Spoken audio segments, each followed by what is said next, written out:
Yep. Hello, and welcome to the Out of Control podcast. I'm Tony Brent, and I'm wearing a poncho. This is the first episode of the podcast, and what we thought we would do is we got a group of magicians here. We're going to participate in the podcast, and we're going to go through and do a mini bio of each one of us for this first podcast, so you can get a little bit of an idea of who we are. We're going to start out with Mr. Todd Bogue. Thanks for having me, guys. My name is Todd Bogue. I do not have a long history in magic. I kind of got into it on accident, in comedy and magic. I used to be a bull rider, and I decided I wanted to, when I retired in '98, I wanted to continue with the rodeo circuit, so I wanted to be a rodeo clown. So I started writing skits and jokes and stories that I could, tell at the rodeos. And after 7 or 8 years, it just didn't, I had the stories, but it just never came about. So I became a comedian. That was in 2007, I started comedy. And then how I got into magic was also an accident. My best friend is 100% blind, and I was his guide, a guided runner. We would run in marathons and half marathons and 5Ks, and he wanted to learn a magic trick. So we went to Cocoa Village, to the Magic Dove in 2009, so I could learn a trick to teach him, and I did, and that's how it all got started. I fell in love with magic. Within 3 weeks, I was doing magic shows. They were not good, but I just was in love with the positive attention and feedback, and I just became a performer. I added my comedy with my magic, and I started a comedy and magic show in Titusville, Florida, at River Lanes. Had that for 8 years, comedy magic show from 2010 to 2018. I worked in several restaurants in Titusville doing close-up magic. And since 2014, I do a one-man show at the Royal Floridian in Ormond Beach every Wednesday at 7 o'clock. Every Tuesday, I do a show at the Islander Beach Resort in New Smyrna, Florida. And every Thursday, I do a show at the Shores Resort and Spa in Daytona Beach. All those are just me doing a 1-hour show, and it's a lot of fun. In 2018, I won the Florida Magician of the Year, and I was able to quit my job at NASA in June 1st of 2018 to be a full-time magician.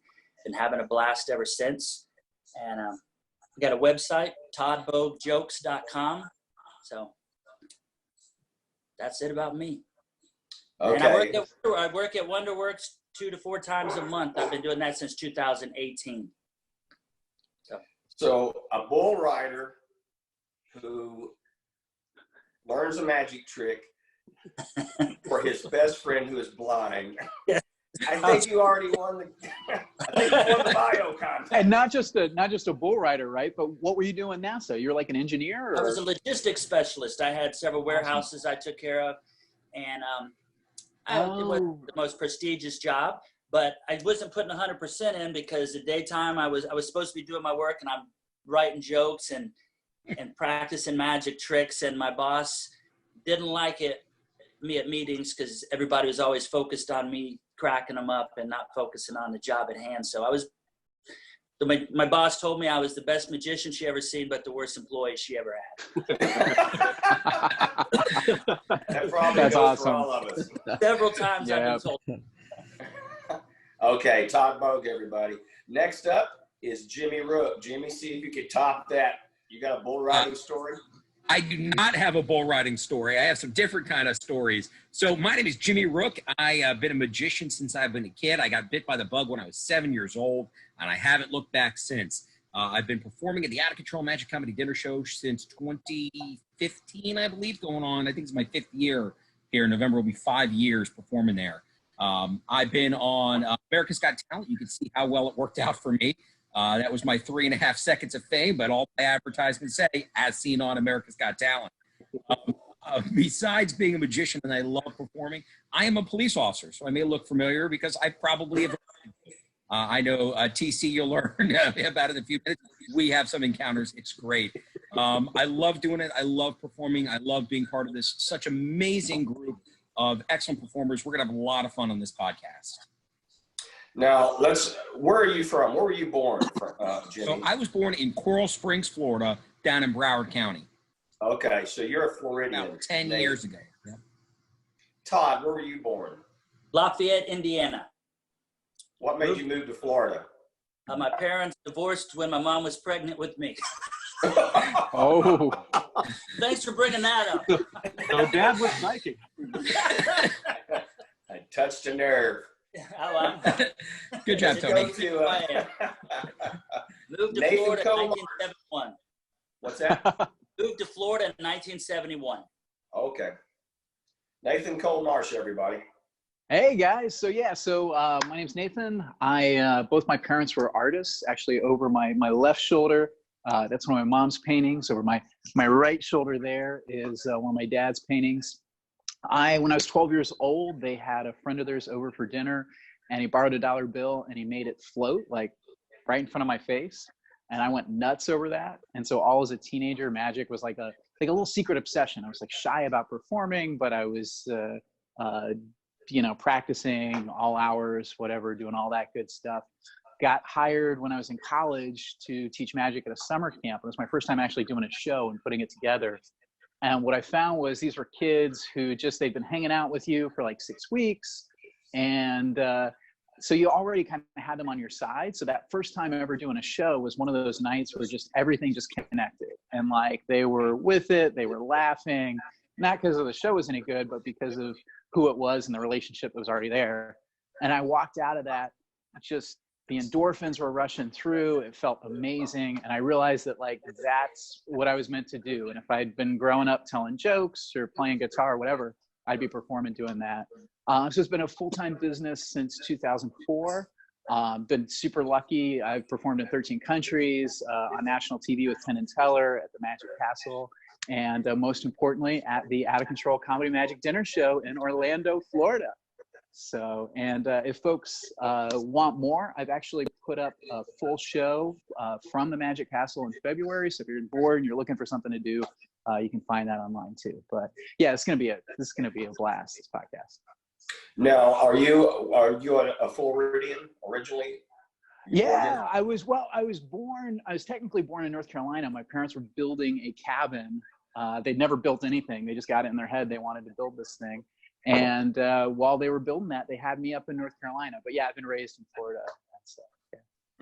They didn't divorce like Todd's parents. No. But they were both on their second marriage. So they'd gotten that out of the way. So yeah. Okay. Your parents, now they're both artists? Yeah. I knew your dad was an artist, and he passed paintings all over the place, and like in businesses too, doesn't he? Yeah, a lot. So he made his living, he's retired now, but still painting, but also is an art professor at University of South Florida. My mom was a professor at Ringling School of Art and Design in Sarasota and administrator there, stuff. So yeah, they've been Cool. very successful and very fortunate. So yeah. Very cool. All good. All right. Next up is Mr. Scott Humston. Hey, thanks, Tony. I'm waiting to switch over here. Can you hear me? Yes. Yes. Okay, cool. Waiting for the video here. Pop over. We good, Tony? Can you see me? We can see you. We sure can. Okay. Yeah, so my name is Scott Humston, and I am a Floridian, born and raised in Florida for the most part, and been a magician full-time for 25 years, which is crazy. I worked my way through college in Nashville doing shows, moved back to Florida for a theme park show that I got to write and produce at a theme park, which is now Legoland, but many years it was called Cypress Gardens. So that kind of brought me back to Florida from Nashville. And I get to travel all over the world, really, mainly for family audiences, using music and magic and comedy, and have been involved at the Out of Control Magic Show for the last 3 years, filling in for Tony. And it's a whole lot of fun. I just love what I do. Now, Scott, you grew up you're from Florida, but you lived in Nashville. What years were you in Nashville? Because I lived in Nashville too. Right. So I was in Nashville from 90 to 95, full time. And of course, still go back there a lot. I have mom and dad live south of Nashville. My sisters both live in Nashville. So Nashville was kind of my place to be bad through college, where I was first learning. Mhm. So, yeah, love Tennessee a whole lot. I love Florida too. Right. Yeah. So do I. Now, do you have a couple of websites too? Yep, I sure do. So main website is my name. It's scotthumston.com. And you can see my name there on the screen maybe. And then our school programs that we've done in schools for all of these years, it's at schoolshow.com as well. So either one of those sites will get you to me. And I just love hanging out with these very funny people, very funny friends at the Out of Control show. Cool. Next up, Mr. TC Tahoe. Hello, I'm TC Tahoe, as Tony just said. I am originally from Montana. I've been filling in for Tony at the Out of Control Comedy Magic Dinner Show for, I don't know, 12 years, off and on. Yeah. Probably, yeah. Yeah, back when it was, back when it took two people to fill in for Tony. I got started in magic because I spent the majority of my childhood in the hospital, and my dad got me a book on card tricks. And when I was 10 years old, and I never looked back. I moved to LA when I was in 1984, so I can't do the math. I was 21 when I moved out there. Worked at the Magic Castle, won a couple of awards. There they are. Parlor Magician of the Year twice. Ended up being on the board of directors out there. Performed all over the world. Worked for Carnival for 17 years. That I can't get back. No, it was a joy. They're a wonderful company. You can go to my website, tctahoe.com. Just go ahead and call in with any questions you have for me. Now, at one time, and it may be still so, were you the only person to ever win every award one year? I've only won Parlor Magician of the Year twice, but I'm one of the few people that have been nominated in 1 year for Close-Up Magician, Parlor Magician, Stage Magician, and Lecturer, all in 1 year. So I'm like the Susan Lucci of magic. I lost all of those awards. Hey. Always a bridesmaid. Yes, and I've been doing magic professionally since '84. So since before some of these other guys were born. And you have mullets, pictures of mullets out online too, if anyone. I am hoping the age of the mullet comes back. I love my mullet. Yeah. You could bring mullets Shoulder back. pads and mullets. I miss the '80s. You and I've known each other for quite a while. I just now started thinking about that. I knew who you were before I met you, because you did some columns. You wrote some columns too, didn't you? I wrote for Jeannie. I wrote a column called Tips and Bits. Right. I wrote for Jeannie for a few years, and then Richard Kaufman took over and had no interest in me. But I do remember that because you were a regular columnist. Yeah. Writer. I wrote things. I was a writer. Right. Great. Well, my name's Tony Brent. I am originally from a town called Holiday, Tennessee, population 200. And only child, grew up in a farming area. Most of my family still lives in that general area. Holiday is about halfway between Memphis and Nashville. I got interested in magic mostly because a guy by the name of Louis Anderson, who went by the name Cowboy Louie, came and did shows at my school. And this was pre-DARE times, when there was no Say No to Drugs program per se at that time. And he created a show like that. And he was a retired policeman too, Jimmy. He is originally from Kentucky, grew up, his best friend was Loretta Lynn, the country singer. And Louis would come and do shows at Loretta Lynn's Dude Ranch every summer. And then the rest of the year, he would tour, and he did school shows. And he sort of was really nice to me and sort of took me aside and would talk to me. And that was my introduction to magic. And my mother says it was when I was 7, because I had a little diary that I wrote in, a little school diary. And she says I wrote in that diary that I saw a magic show, and I was 7 years old at the time.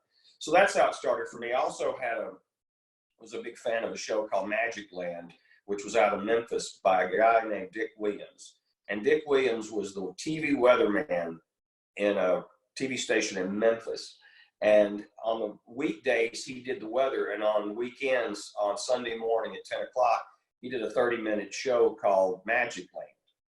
And it was the longest running magic show in TV. It ran 26 years, I think. And I became a big fan of Dick Williams, and actually later in life met him, and he became a mentor of mine. But I was interested in magic when I was a kid, and by the time I was 16, I sort of lost interest and got interested in comedy and acting and things like that, and didn't really do any magic. I went to college, got a degree in communications and theater.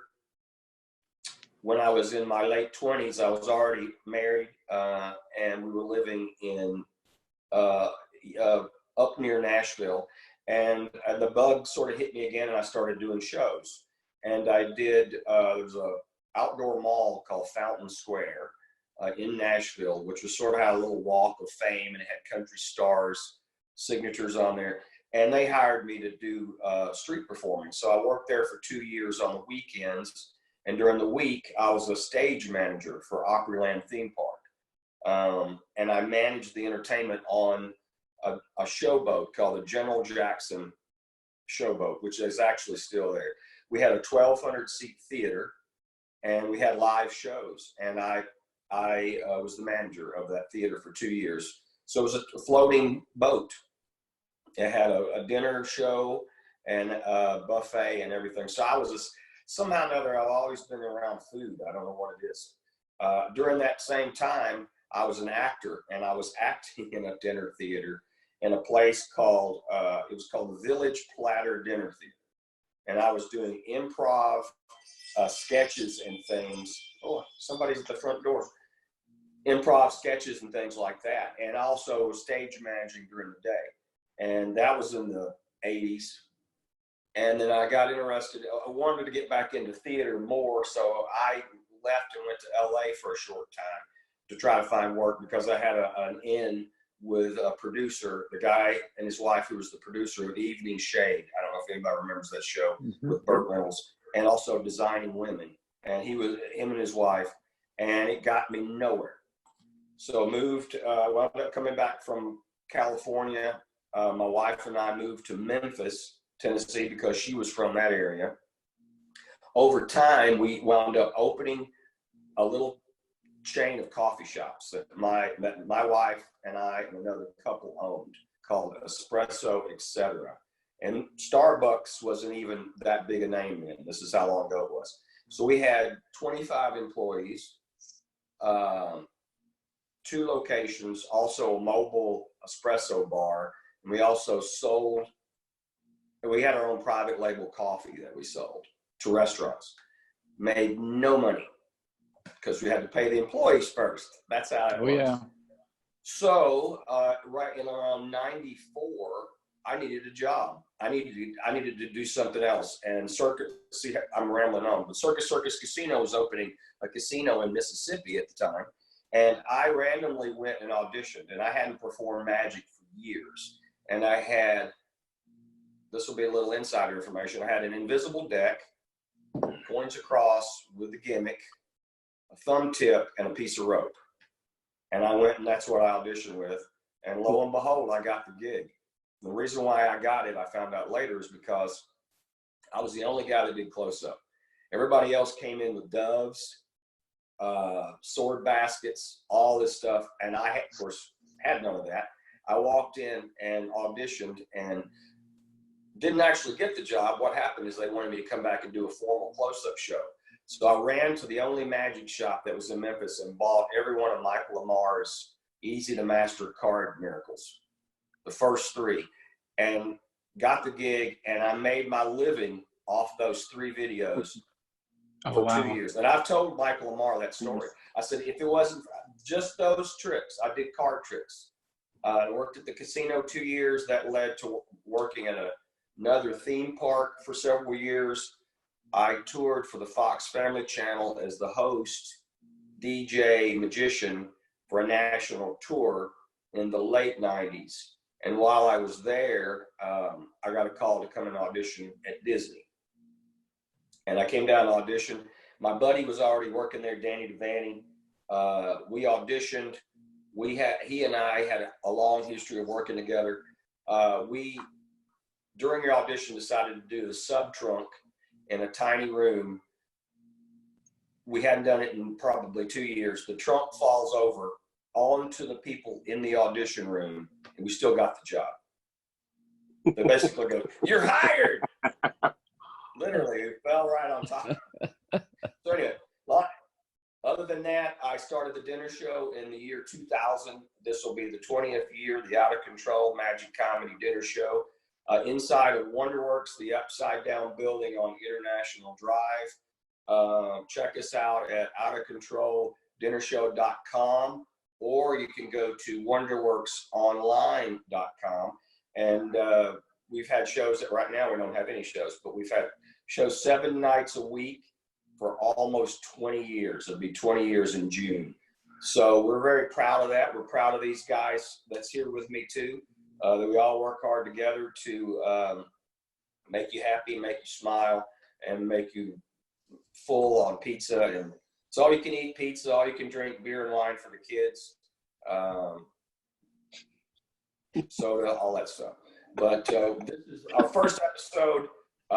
We're going to jump right in with another episode soon, and we're not going to talk about ourselves. We're going to talk about things that go wrong in show business, magic tricks that go wrong, that have failed. We're going to talk about, TC's raising his hand. We're going to talk about unusual and odd performers in show business, people that's so bizarre you've never heard of them, but the stories are really cool. Anybody have anything they want to say? Yeah, TC? I just wanted to mention that my parents are also divorced. TC and Todd's parents. And three of us have lived in Tennessee. Yes. My parents live in Tennessee. I lived there for 2 years. My mom, with her new husband of 49 years, lives in Tennessee. So Nice. Oh wow. Did you live in TC? You lived in Tennessee? Yeah, lived in Oak Ridge. Well, actually, what's the town just outside of Oak Ridge? I lived there for 2 years. Yeah, Johnson City. Clinton, Tennessee. Clinton. Well, why? 'Cause I'd lived in LA area, Southern California for 25 years, and just got fed up with the horribleness of the city at the time. I unfortunately saw somebody get shot, and I was like, yeah, I don't want to live here anymore. So it was like, I don't want to go back to Montana because it's too cold. So we randomly picked Tennessee. You know, when I was out in California, this was right before the big riot that happened in the early 90s. That was there. You were there then too? I was at the castle one night, and I had rented this car, like a long-term monthly rental deal, and I was pulling out of the parking lot, and there, you know where that 4-way or 3-way stop is? Yep. I was at that 4-way stop. It was about 2:00 in the morning, and back then there was not automatic door locks on the door. Yeah. And I happened to have my arm on the side, and I looked in the rearview mirror, and there's a guy sneaking along the side of my car. And I just hit my elbow on the lock right as another guy was opening my door. And it was 4 guys, and they were gonna, So the one guy, I guess he wanted me to see him to give the other guy time to, and that door was locked. But this one was unlocked, but I just happened to have my arm there, and I went like that, and I locked the the door. Wow. And then they're yelling at me and I just blew through it then. But Yeah. Hey, Tony, yeah. couple of quick questions. Were you on the General Jackson when the infamous arm chopper situation went down? Yes, I was. I was the manager. Were you? Day. Yes. We'll have to talk about that. I was. Yeah, there was meetings, forms to be filled out. Blood to be cleaned up. Blood to be cleaned up. Please talk about that in future shows. Okay.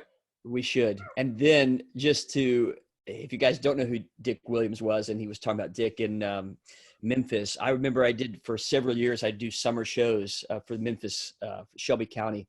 And one time, Dick Williams and his wife came and were watching me at a show, and we went out to lunch afterwards.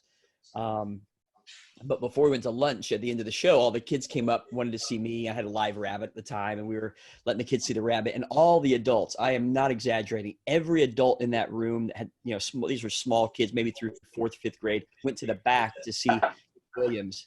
They knew he was there, and they all rushed back to see him. It was so funny. I would stay with him when I was in Memphis, and then we went out to lunch on that day, particular day, and he could not. It was definitely. I don't think I've ever been with anybody that was that much of a celebrity, especially like a local celebrity. Because he was the weatherman. Everybody in Memphis knew who he was because he was the weatherman, and of course because of the magic show he had on TV for all those years. So pretty amazing. And Tony and I don't know. I'm trying to think if we ever met at any point, but it is interesting that our paths cross so close in so many different places. Yeah. And TC, I do wonder why you lived in Clinton as well. Yeah, I lived in Clinton, and we lived in Kingston. Kingston, yeah. Kingston, okay. Which was capital of Tennessee for like 3 days during the Civil War. Wow. There you go. Were you just living there to Or keep you from know. getting shot? What's that? What made you pick that particular area? Because my wife, Leslie, discovered Realtor.com. So she started researching everything east of California, and discovered that it had Middle Tennessee. Before I moved there, I didn't know that it was 3 distinct separate states.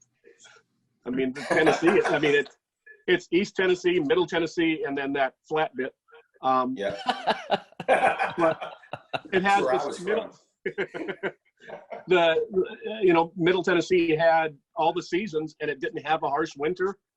And the only drawback really was I was working for Carnival at the time, so it was a lot of travel.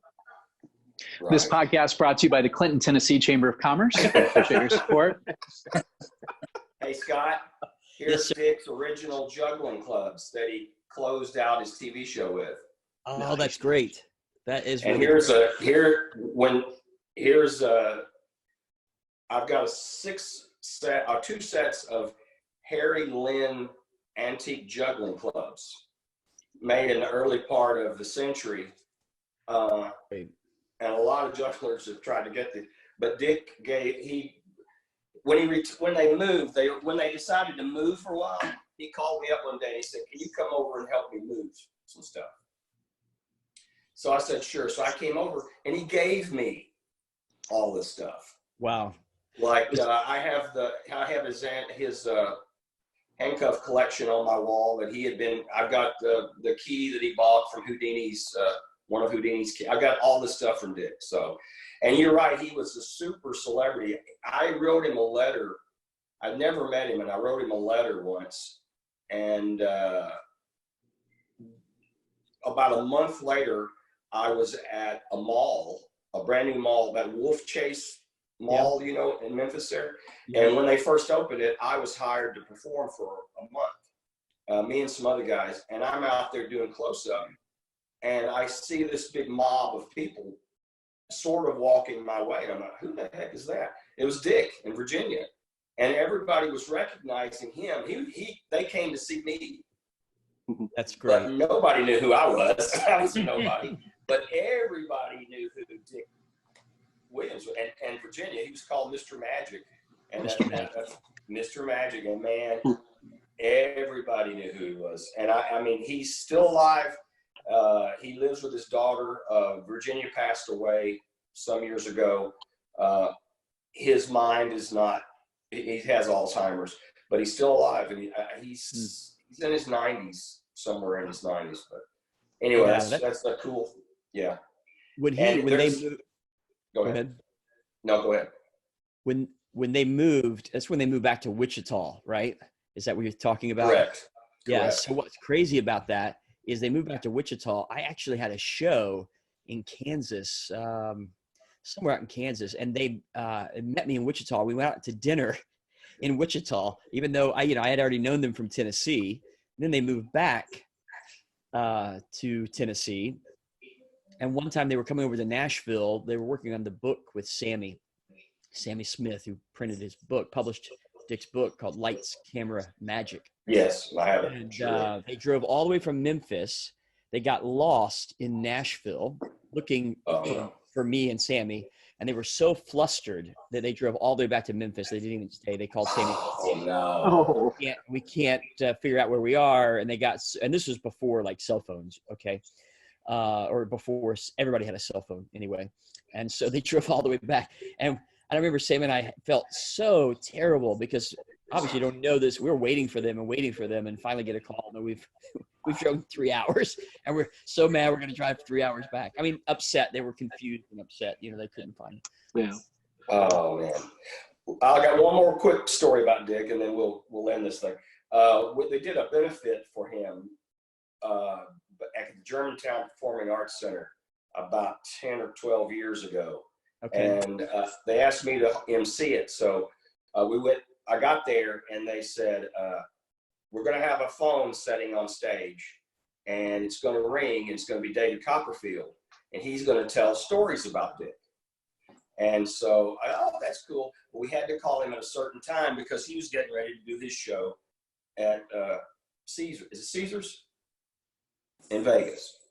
Anyway, we did this benefit 2 nights in a row, and each night the phone would ring, and I'd walk over and pick it up, and it would be Copperfield, and he would tell about his history with Dick Williams, because go back to when Copperfield was a kid magician, and he was getting advice from Dick. And so we did this 2 nights in a row, and after the second night of it, somebody in the audience came up to me after the show, and they go, "How did you do that trick where you pretended to talk to David Copperfield?" So nobody thought it was real, but it was they had put it together and timed it and everything, but the audience thought it was all fake. So that's my little Dick Williams story. Good story. That story. We could talk about him forever. But anyway, listen, guys, we hope you enjoyed learning a little bit about us, and we're going to have a lot of fun with this podcast, and it's going to be a lot of stuff not necessarily even related to magic. But again, thanks for following us, and we'll have links to everybody's website individually, as well as the Dinner Show website. And we hope to see you soon. Thanks. Bye, everybody. Bye. Bye. Take care. See ya.